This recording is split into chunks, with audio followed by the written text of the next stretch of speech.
Hello students, welcome to my channel. 8th standard Tamil first midterm exam உடைய original model question paper தான் இந்த ஒரு வீடியோக்குள்ள பார்க்க போறோம். ஸோ வாங்க வீடியோக்குள்ள போயிடலாம். அதை பார்க்கறதுக்கு முன்னாடி நம்மளுடைய சேனலை சப்ஸ்கிரைப் பண்ணிக்கோங்க, உங்களோட ஃப்ரெண்ட்ஸ்க்கு ஷேர் பண்ணுங்க. ஸோ ஃபர்ஸ்ட் எக்ஸாம் எது போகிறோம், எப்படி கொஸ்டின் பேப்பர் வரும், எந்த மாதிரி கொஸ்டின்ஸ் வரும் அப்படின்ற மாதிரி நிறைய டவுட் இருக்குன்னா அவங்களுக்கு ஒன்னொன்னா சொல்றேன். ஸோ ஃபர்ஸ்ட் 50 மார்க்குக்கு நம்ம ரைட் பண்ண போறோம். பகுதி 1 பார்த்துடலாமா? சரியான விடையை தேர்ந்தெடுத்து எழுதுகல. ஃபர்ஸ்ட் கொஸ்டின் பாருங்க. பெரிய கப்பல்கள் டேஷ் மீது செல்லும். செகண்ட் ஒன், என்றென்றும் என்னும் சொல்லை பிரித்து எழுத கிடைப்பது. தேர்ட் ஒன், தமிழ் எழுத்து சீர்திருத்த பணியில் ஈடுபட்டவர் டேஷ். நெக்ஸ்ட் கொஸ்டின், ஆயுத எழுத்து பிறக்கும் இடம். ஃபிஃப்த் ஒன், வெண்குடை என்னும் சொல்லை பிரித்து எழுத கிடைப்பது டேஷ். சிக்ஸ்த் கொஸ்டின், மரத்தின் உடையாக குறிப்பிடுவது டேஷ் ஆகும்.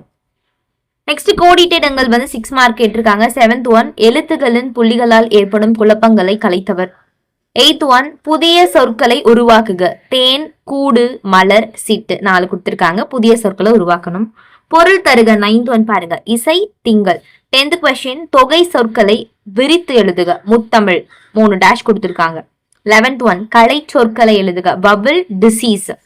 நெக்ஸ்ட் உரிய வேர்ச்சொல், வருக, பேசினால் அப்படின்றதுக்கு வேர்ச்சொல் நம்ம ரைட் பண்ணணும்.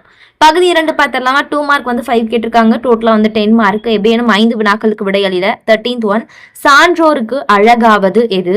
14th ஒன், மருத்துவம் எப்பொழுது தொடங்கியது. 15th ஒன், பட்ட மரம் எதனால் தனது அழகை இழந்தது. 16th கொஸ்டின், சிலப்பதிகார காப்பியம் எவ்வற்றை வாழ்த்தி தொடங்கியது.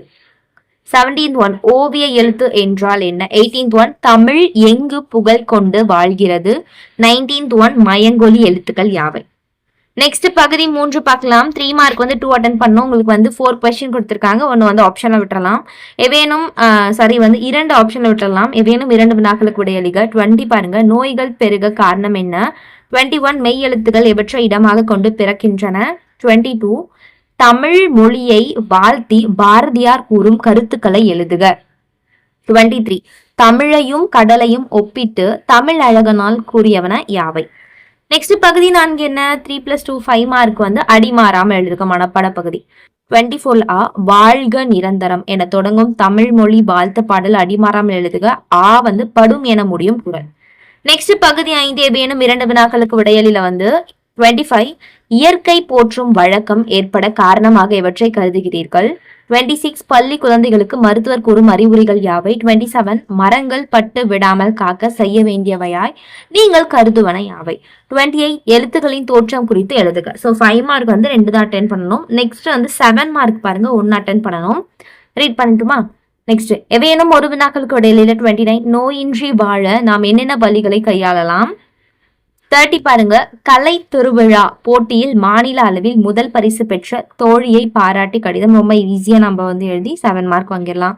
அப்படி இல்லை அப்படின்னா, விளையாட்டு போட்டியில் வெற்றி பெற்ற உங்கள் நண்பனுக்கு பாராட்டு கடிதம். 2 லெட்டர் கொடுத்துருக்காங்க. 1 நோயின்றி வாழ என்னென்ன வழிகள். அவ்வளவுதான், ஈஸியா அட்டென்ட் பண்ணிடலாம். ஸோ இவ்வளவுதான் ஸ்டூடெண்ட்ஸ். தமிழ் ரொம்ப சிம்பிளா தான் இருக்கும். எல்லாமே படிச்சுக்கோங்க. ஏதாவது ஒரு டிஸ்ட்ரிக்ட் கண்டிப்பா வரும். ஸோ உங்களுக்கு ஏதாச்சும் கன்ஃபியூஷன் இருந்துச்சுன்னா நீங்க கமெண்ட் பண்ணுங்க, நான் உங்களுக்கு ரிப்ளை பண்றேன். நம்மளுடைய சேனலை சப்ஸ்கிரைப் பண்ணிக்கோங்க. தொடர்ந்து எல்லா கொஸ்டின் பேப்பரும் பார்க்கலாம். தேங்க்யூ.